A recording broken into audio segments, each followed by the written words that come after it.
영광스러운 교회 워치만니 1장 하나님의 계획과 안식. 하나님의 목적은 영원히 변하지 않음. 하나님은 이 땅에서 그분의 통치권을 갖는 한 사람을 얻기 원하셨지만 사람은 하나님의 이 목적을 이룰 수 없었으며 창세기 3장에서는 타락이 들어오고 범죄가 들어와 사람은 사탄의 세력 아래에 있게 되었다. 그럼으로써 모든 것이 다 끝나버리고 하나님은 실패하시고 사탄이 승리한 것 같았다. 그러나 창세기 1장 외에 시편 8편과 히브리서 2장이 또한 이 문제를 언급하고 있다. 시편 8편. 시편 8편은 우리에게 하나님의 예정과 하나님의 계획이 결코 변함이 없음을 보여준다. 사람이 타락한 이후에도 하나님의 사람에 대한 뜻과 하나님의 사람에 대한 요구는 여전히 변함이 없다. 창세기 1장에서 하나님이 사람을 창조하실 때에 하나님의 사람에 대한 뜻이 어떠하셨던 것처럼 사람이 타락한 이후에도 하나님의 사람에 대한 뜻은 여전히 변함없다. 시편 8편은 사람이 타락한 이후에 쓴 것이다. 사람이 이미 타락했지만 시편 기자는 찬미할 수 있었고 그의 눈은 여전히 창세기 1장을 보고 있었다. 성령은 창세기 1장을 잊지 않으셨고 아들 하나님도 창세기 1장을 잊지 않으셨으며 하나님 자신도 창세기 1장을 잊지 않으셨다. 시편 8편의 내용을 보기로 하자. 1절은 말하기를 여호와 우리 주여 주의 이름이 온 땅에 어찌 그리 아름다운지요 라고 했다. 성령의 감동을 받은 사람들은 모두 이 한마디를 말한다. 주의 이름이 온 땅에 어찌 그리 아름다운지요. 비록 사람들이 주의 이름을 회방하고 주의 이름을 거절하지만 시편 기자는 큰 소리로 여호와 우리 주여 주의 이름이 온 땅에 어찌 그리 아름다운지요 라고 말했다. 그는 주의 이름이 온 땅에 실로 아름답습니다 라고 말하지 않았다. 실로 아름답습니다와 어찌 그리 아름다운지는 차이가 있다. 실로 아름답습니다는 이 시를 지은 시인이 말해낼 수 있다는 뜻이고 어찌 그리 아름다운지요는 우리가 시를 짓지만 주님의 이름이 얼마나 아름다운지 어떻게 말해야 할지 몰라서 단지 여호와 우리 주여 주의 이름이 온 땅에 어찌 그리 아름다운지요 라고 말하는 것이다. 그분의 이름이 아름다울 뿐 아니라 더욱 그분의 이름이 온 땅에서 아름답다는 것이다. 이것은 창세기 1장 26절과 같이 온 땅에서이다. 우리가 만일 하나님의 계획을 안다면 사람을 읽을 때마다 마음이 뛸 것이며 땅을 읽을 때마다 마음이 뛸 것이다. 2절에서는 주의 대적을 인하여 어린아이와 젖먹이의 입으로 말미암아 권능을 세우시며 이는 원수와 보수자로 잠잠케 하려 하심이니이다 라고 했다. 어린아이와 젖먹이는 사람을 가리켜 말한 것이다. 여기에 중점은 하나님이 어떻게 사람을 사용하셔서 대적을 처리하시는가를 말하는 것이다. 주 예수님은 일찍이 이 말씀을 인용하신 적이 있다. 어린아기와 젖먹이들의 입에서 나오는 찬미를 온전케 하셨나이다. 마태복음 21장 16절. 이 말씀의 뜻은 대적이 아무리 대적해도 하나님은 친히 대적할 필요 없이 어린아기와 젖먹이로 대적하게 하신다는 것이다. 어린아기와 젖먹이는 무엇을 할 수 있는가? 여기에서 말하기를 어린아이와 젖먹이의 입으로 말미암아 권능을 세우시며 라고 했다. 하나님은 한 무리, 즉 찬미할 수 있는 사람을 얻기 원하시며 찬미할 수 있는 사람이 대적을 처리할 수 있는 것이다. 3절부터 8절까지에서는 주의 손가락으로 만드신 주의 하늘과 주의 베풀어 두신 달과 별들을 내가 보오니 사람이 무엇이간데 주께서 저를 생각하시며 인자가 무엇이간데 주께서 저를 권고하시나이까. 저를 천사보다 조금 못하게 하시고 영광과 존귀로 관을 씌우셨나이다. 주의 손으로 만드신 것을 다스리게 하시고 만물을 그 발 아래 두셨으니 곧 모든 우양과 들짐승들이며 공중의 새와 바다의 어족과 해로에 다니는 것이니이다. 라고 했다. 만일 우리가 시를 쓴다면 아마 여기에 괄호를 하고서 애석하도다 사람은 타락했고 범죄했고 에덴 동산에서 쫓겨났으니 하나님의 목적에 도달하지 못하였도다 라고 할 것이다. 그러나 하나님께 감사하자. 시인의 마음속에는 이러한 생각이 없다. 하나님의 안목에서 볼 때 땅은 아직도 회복될 수 있는 것이며 하나님이 사람에게 주신 지위가 아직도 있는 것이며 하나님이 사람으로 하여금 마귀의 일을 파하도록 주신 위엄이 아직 있는 것이다. 그러므로 3절부터 시편 기자는 다시 예전 이야기를 하고 있으며 창세기 3장은 전혀 돌아보지 않았던 것이다. 이것이 시편 8편에서 가장 특별한 점이다. 하나님의 목적은 사람으로 하여금 하나님의 권위를 갖도록 하는 것이다. 사람에게 자격이 있는가? 사람은 확실히 자격이 없지만 하나님의 목적이 사람으로 통치권을 갖도록 하시는 것이므로 사람은 반드시 그 통치권을 소유해야 한다. 9절에서는 여호와 우리 주여 주의 이름이 온 땅에 어찌 그리 아름다운지요 라고 했다. 시편 기자는 다만 이와 같이 찬양하고 있을 뿐 사람의 타락에 대해서는 보지도 않은 것 같다. 아담은 비록 죄를 범했고 하와도 죄를 범했지만 아담과 하와는 하나님의 계획을 방해할 수 없었다. 사람이 타락할 수 있고 사람이 범죄할 수 있지만 그러나 사람은 하나님의 뜻을 뒤엎을 수 없는 것이다.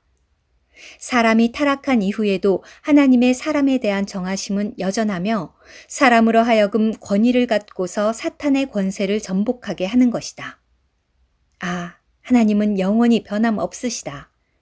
하나님의 정하신 길은 계속 전진하며 후에도 변하지 않는다. 우리는 하나님이 실패하지 않으시는 분임을 알아야 한다. 세상 사람이 타격을 받아도 누구도 하나님처럼 매일매일 공격을 받고 끊임없는 폭풍 가운데 산 사람은 없었다. 그러나 우리 하나님은 그분의 뜻이 지금까지 좌절된 적이 없으시다. 사람이 타락하기 전에 하나님이 어떠하신 것처럼 사람이 타락한 이후에도 죄가 세상에 온 이후에도 하나님은 여전히 그러하시다. 그분이 예전에 정하신 것처럼 오늘날도 여전히 더욱 그러하시며 오늘날 그분이 어떠하신 것처럼 장래에도 변함이 없으실 것이다. 히브리서 2장. 창세기 1장에서는 하나님이 사람을 창조하실 때 정하신 뜻을 말하고 있고 시편 8편에서는 사람이 타락한 이후에 하나님의 뜻을 말하고 있으며 히브리서 2장은 하나님의 구속안의 뜻을 말하고 있다. 이제 우리는 히브리서 2장, 곧 구속의 승리 안에서 하나님이 사람으로 하여금 권위를 얻고 사탄을 처리하도록 하시는 것을 볼 것이다. 5절부터 8절 상반절까지는 하나님이 우리의 말한 바 장차 오는 세상을 천사들에게 복종케 하심이 아니라 오직 누가 어디 증거하여 가로되 사람이 무엇이간데 주께서 저를 생각하시며 인자가 무엇이간데 주께서 저를 권고하시나이까 저를 잠깐 동안 천사보다 못하게 하시며 영광과 존귀로 관씌우시며 만물을 그 발 아래 복종케 하셨느니라 고 말했다. 모든 것이 다 그분에게 복종하는 것이 하나님이 애초에 정하신 뜻이다. 그러나 일은 결코 이렇게 되지 않았다. 8절 하반절에서 9절 상반절까지는 말하기를 지금 우리가 만물이 아직 저에게 복종한 것을 보지 못하고 오직 우리가 천사들보다 잠깐 동안 못하게 하심을 입은 자, 곧 죽음의 고난받으심을 통하여 영광과 존귀로 관쓰신 예수를 보니 라고 했다. 여기에서는 오직 예수 한 사람이 이와 같다는 것이다. 시편 8편은 하나님이 사람을 천사보다 조금 못하게 하셨다고 했는데 사도는 여기에서 사람을 예수로 바꾸었으며 그는 우리에게 그 사람은 예수를 가리켜 말한 것이고 예수는 천사보다 조금 못하게 되었다고 했다. 구속은 바로 여기에서 온 것이며 본래 하나님이 사람을 천사보다 조금 못하게 하신 것은 사람으로 하여금 면류관을 얻고 하나님이 창조하신 만물을 관리하며 사람이 통치권을 갖고 하나님을 대신해서 지상의 대적과 그와 관계된 하늘의 대적을 모두 몰아내며 사람으로 사탄의 모든 권세를 파괴하도록 하신 것이다. 그러나 사람은 타락했고 통치권을 행사할 수 없었기 때문에 주 예수님이 오셨고 사람의 혈육 있는 육체를 입으신 마지막 아담이 되신 것이다. 9절 하반절은 말하기를 하나님의 은혜로 말미암아 모든 사람을 위하여 죽음을 맛보려 하심이라 고 했다. 모든 사람이 헬라어 원문에서는 모든 사물이라는 뜻이다. 주 예수님이 이 땅에 오실 때 그분은 사람으로 오셨고 또한 그분이 오셔서 구속을 이루셨다. 이 구속의 역사는 단지 사람에 대한 것일 뿐 아니라 또한 피조된 만물에 대한 것이며 피조된 만물, 천사를 제외함, 모두 그 안에 포함되어 있다. 그러므로 주 예수님은 두 위치에 서 계신다. 하나님에 대하여 그분은 바로 처음 그 사람, 즉 하나님이 정하신 그 사람이시며 사람에 대해서 그분은 바로 구주이시다. 본래 하나님은 사람으로 하여금 권위를 갖도록 하셨고 사람으로 하여금 사탄을 패하도록 정하셨는데 주 예수님이 바로 그 사람이시다. 그 한 사람이 지금 보좌 위에 앉아 계신다. 할렐루야. 그 한 사람이 이미 사탄의 권위를 뒤엎으셨다. 그 한 사람이 하나님이 갈망하시고 얻기 원하시는 사람이다.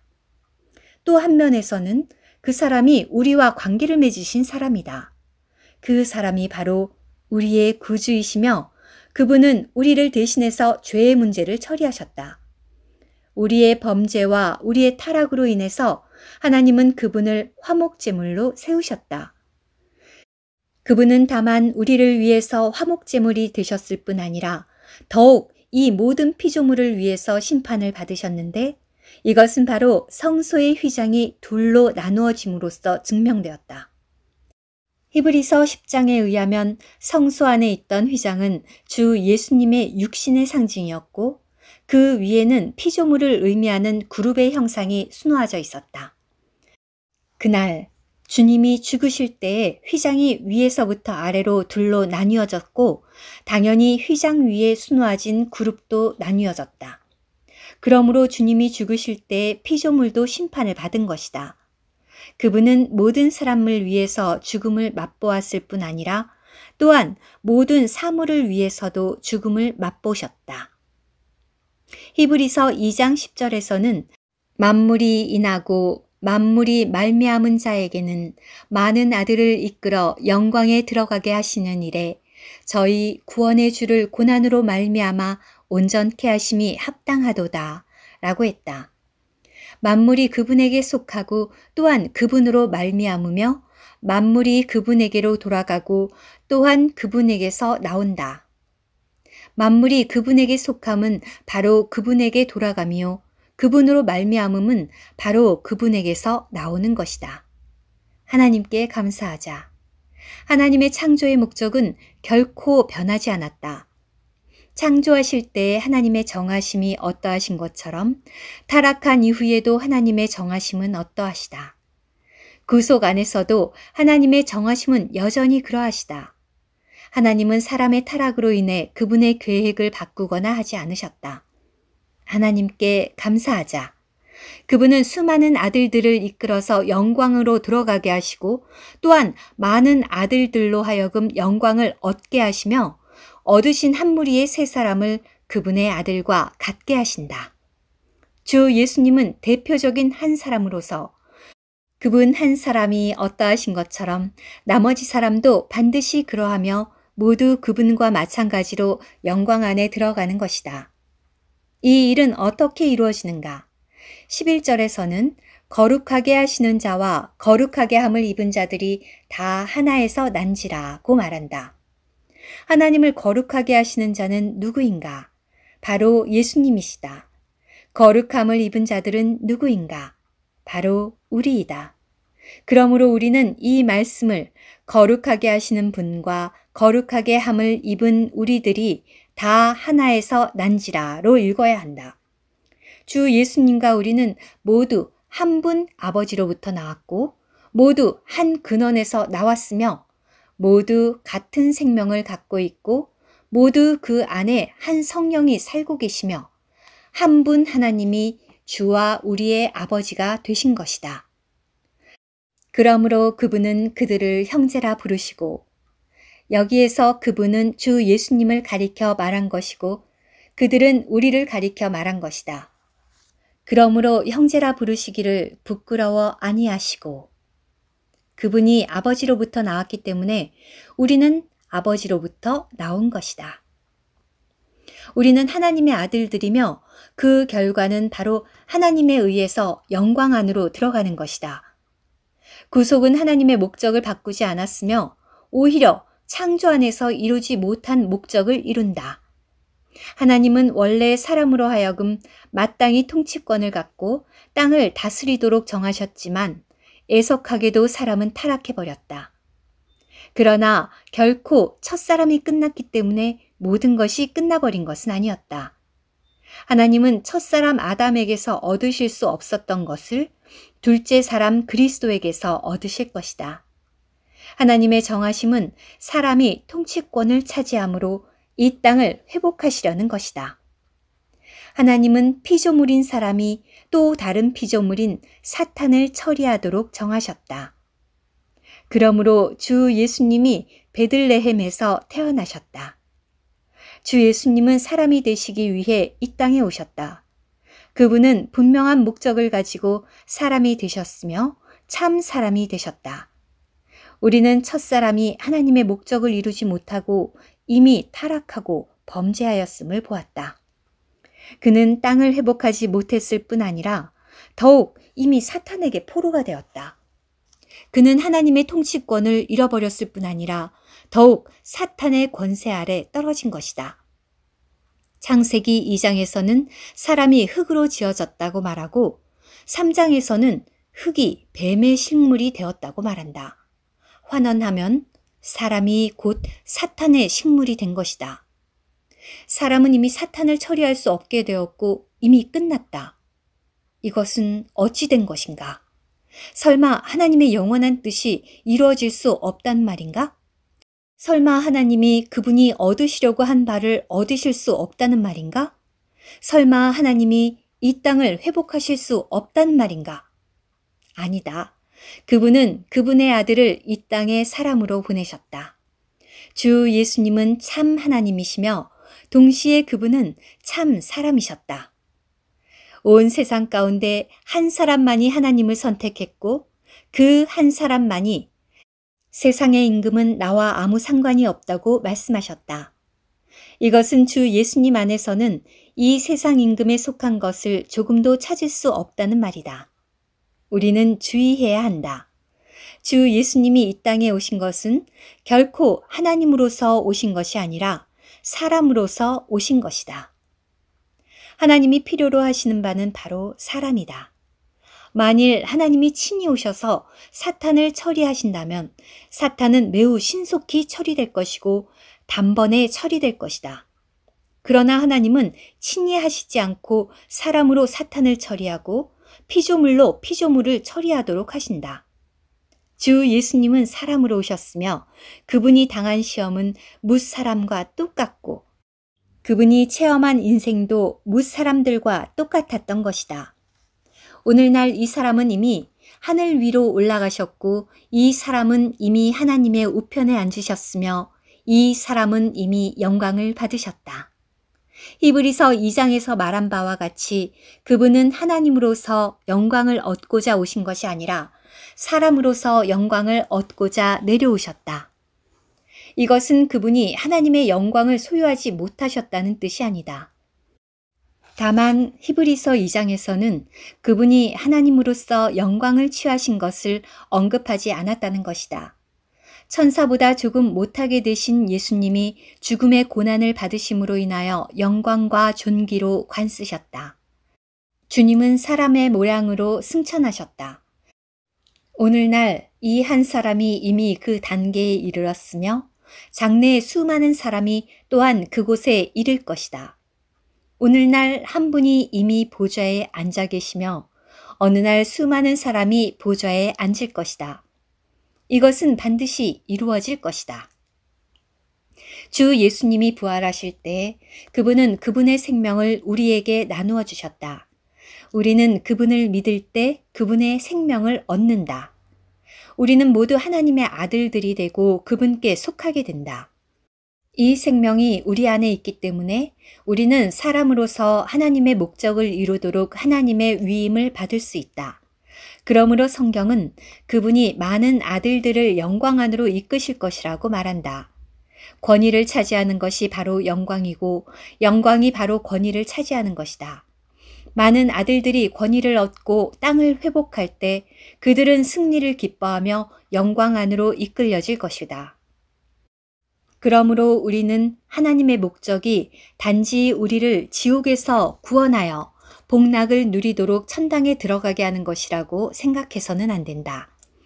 우리가 기억해야 할 것은 하나님은 사람으로 하여금 그분의 아들을 계승하여 이 땅에서 권위를 차지하게 하신다는 것이다.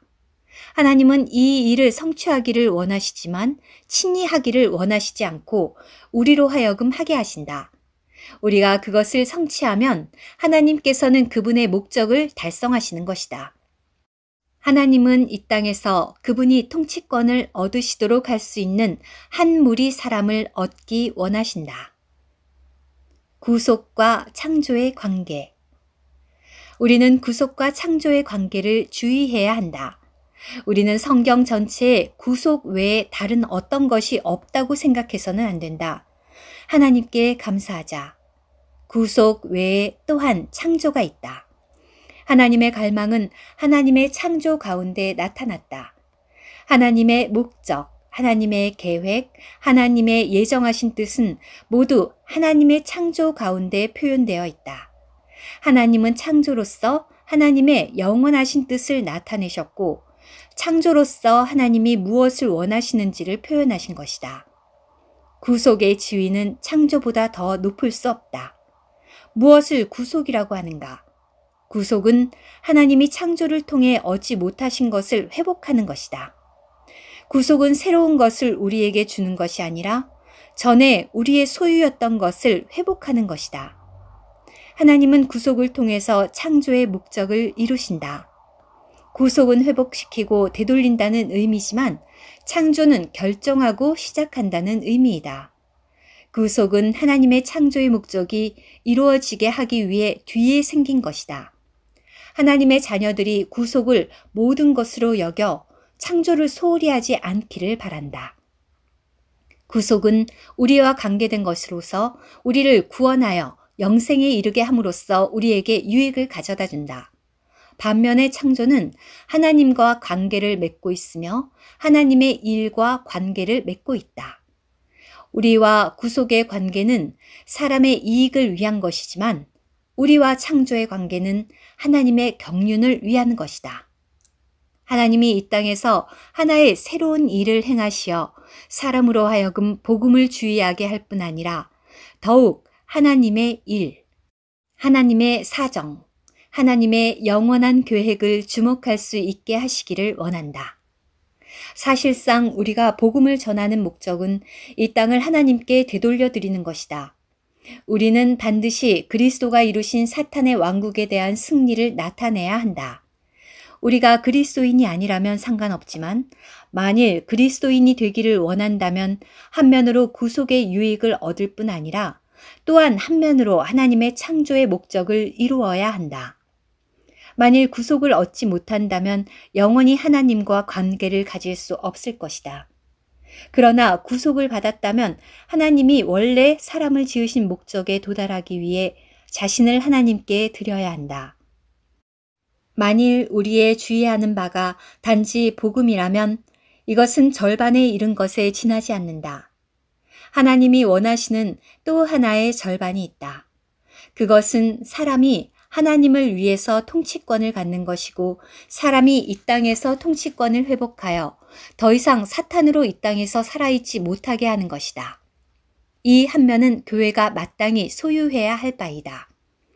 히브리서 2장에서 우리는 구속이 단지 사람의 죄들을 용서하여 사람으로 구원을 얻게 하기 위한 것뿐만 아니라 또한 사람을 본래의 창조의 목적으로 회복시키려는 것임을 볼 수 있다.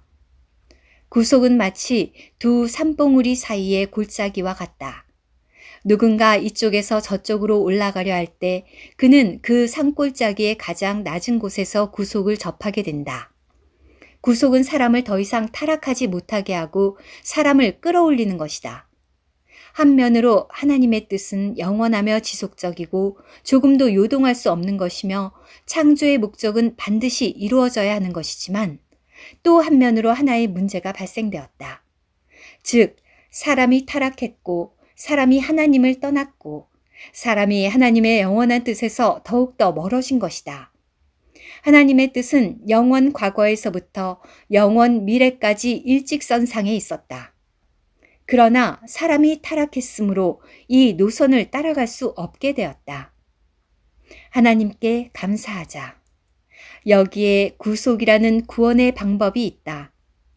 구속이 오자 사람은 더 이상 밑으로 내려가지 않게 되었다. 구속이 온 이후로 사람은 변했고 사람은 위로 올라가게 되었다. 사람이 계속 위로 올라감으로써 어느 날 하나님의 노선을 만지게 되고 그 노선을 만질 때 바로 왕국이 이루어질 것이다. 우리에게 구속이 있음을 감사하자. 우리에게 구속이 없으면 시간이 흐를수록 더욱 낮아질 것이고 시간이 흐를수록 더욱 사탄의 압제를 받게 될 것이며 일어날 방법이 없게 될 것이다. 우리를 돌아오게 하고 우리를 하나님의 영원한 뜻으로 돌아가게 하는 구속이 있음을 하나님께 감사하자. 하나님은 창조 안에서 얻지 못하신 것과 사람의 타락으로 인해 잃어버렸던 것을 구속 안에서 다시 얻으셨다. 그러므로 우리가 하나님이 이루신 일을 보므로 우리의 생활이 변화되고 우리의 일이 변화될 수 있도록 우리의 눈을 열어주시기를 하나님께 구하자. 우리의 모든 일이 단지 사람을 구원하기 위한 것이라면 그것은 아직 하나님의 마음을 만족시켜 드릴 수 없기 때문에 실패한 것이다. 구속과 창조는 모두 영광을 얻기 위한 것이고 마귀의 모든 세력을 정복하기 위한 것이다. 우리는 한면으로 하나님의 사랑과 하나님의 통치권을 선포해야 하고 한면으로 사람의 죄, 사람의 타락을 보아야 하며 또 한면으로 영적인 권위로 사탄 마귀의 권위를 정복해야 한다. 교회의 사명은 그리스도의 구원을 간증하고 또한 그리스도의 승리를 간증하는 것이다. 한면으로는 사람으로 유익을 얻게 하고 다른 한면으로는 사탄으로 하여금 손상을 입게 하는 것이다. 하나님의 안식. 하나님의 6일 동안의 창조 가운데 사람을 창조하신 일은 매우 특별했다. 이 6일 동안 하나님의 모든 일은 다 이것을 위한 것이었다. 즉, 그분의 진정한 목적은 사람을 창조하시는 것이었다. 이 때문에 하나님은 먼저 손상된 땅과 하늘을 회복하셔야만 했다. 창세기 2장 4절의 원문은 여호와 하나님이 천지를 창조하신 때에 땅과 하늘이 만들어진 대략이 이러하니라 이다. 천지를 창조하시는 태초의 창조를 가리켜 말한 것으로 그때에는 먼저 하늘을 창조하시고 그 후에 땅을 창조하셨다. 그러나 땅과 하늘이 만들어진 이라는 말씀은 회복을 가리켜 말한 것이며 그것은 땅이 먼저였고 하늘이 나중이었다. 하나님은 손상된 땅과 하늘을 회복하신 이후에 비로소 그분이 원하시는 사람을 지으셨다. 제6일 이후 바로 제7일에 하나님은 그분의 모든 일을 마치고 안식하셨다. 안식은 일의 완성 이후에 있다. 일이 먼저이고 나중이 안식이다. 게다가 그 일에서 만족을 얻어야 비로소 안식이 있다. 만일 그 일이 완벽하지 못하고 만족할 만큼 되지 못했다면 마음과 생각에 어떤 안식도 갖지 못할 것이다. 그러므로 우리는 하나님이 6일 동안 창조하신 이후에 안식하신 것을 작은 일이라고 생각해서는 안 된다. 하나님이 안식하신 것은 하나의 큰 일이다. 반드시 어느 한 가지가 그분에 의해서 성취되어야 그분은 비로소 안식할 수 있는 것이다. 이 창조주 하나님을 안식하게 하는데 얼마나 큰 힘이 필요한지, 이러한 계획이 있으신 생명이 충만한 하나님으로 안식을 얻으시게 하려면 크나큰 힘이 필요했을 것이다. 창세기 2장에서는 하나님이 제7일에 안식하셨음을 보여주셨다. 하나님은 왜 안식하셨는가? 창세기 1장 마지막은 하나님이 그 지으신 모든 것을 보시니 보시기에 심히 좋았더라고 말한다. 하나님은 제7일에 안식하셨다. 제7일 이전에 하나님은 일을 하셔야 했고 이 일 이전에 하나님께는 하나의 목적이 있었다. 로마서 11장에서는 주님의 마음, 주님의 판단, 주님의 길을 말하고 있다. 에베소서 1장에서는 하나님의 뜻과 선한 기쁘심, 그분의 예정하신 목적의 비밀을 말하고 있다. 에베소서 3장에서도 그분의 예정하신 목적에 대해 말하고 있다. 따라서 하나님은 일하시는 하나님이실 뿐 아니라 또한 뜻이 있는 하나님이시고 계획이 있는 하나님이시다. 그분은 일하시기를 기뻐하시기 때문에 하셨고 그분의 마음속에서 하기를 원하셨기 때문에 하신 것이다. 그분은 만족을 얻으셨고 따라서 안식을 얻으셨다. 우리가 만일 하나님의 뜻, 하나님의 계획, 하나님의 선한 기쁘심, 하나님의 목적들을 알기 원한다면 하나님이 안식하신 것을 보면 알 수 있을 것이다. 우리는 하나님이 어떤 일에 있어서 안식하신 것을 봄으로써 하나님의 본래의 뜻이 바로 그것을 원하시는 것이었음을 알게 된다. 사람도 그가 만족해하지 않은 일에서는 안식할 수 없다.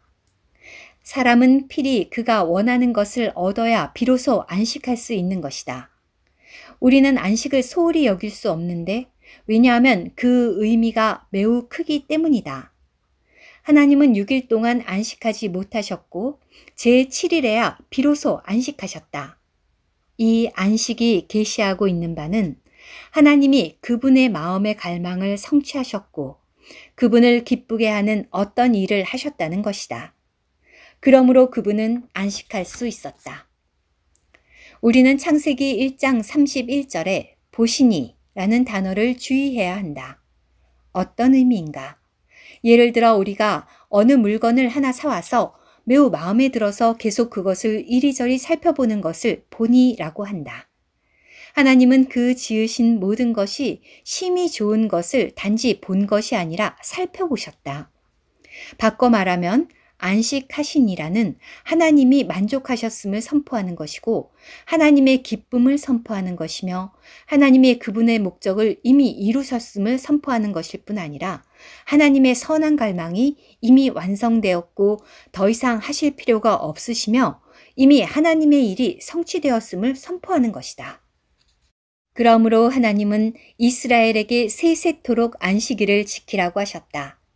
그 의미는 하나님이 원하시고 요구하시던 어떤 것을 하나님이 이미 얻으셨고 그래서 안식하신다는 뜻이다.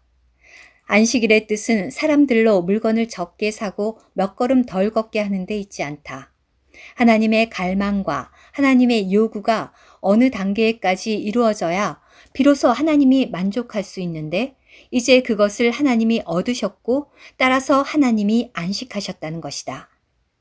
안식은 한 날의 문제가 아니라 하나님이 그분의 계획을 완성하셨고 그분의 목적을 달성하셨고 따라서 하나님이 만족을 얻으셨다는 것이다. 하나님은 만족이 필요한 분이시며 더욱이 하나님은 충분히 만족을 얻으실 수 있는 분이시다. 하나님은 그분이 얻으려고 하시는 것을 얻으셨으므로 안식하신 것이다. 그렇다면 하나님은 어디에서 안식하셨는가? 하나님은 대체 무엇 때문에 그 마음의 만족을 얻으셨는가? 6일 동안의 창조 중에 빛, 공기, 풀, 채소, 수목, 해와 달과 별들이 나오고 물고기와 새, 가축, 곤충, 들짐승들이 나왔을 때에도 하나님은 안식하지 못하셨으며 마지막으로 사람이 나왔을 때 비로소 그분의 모든 일을 마치시고 안식하셨다.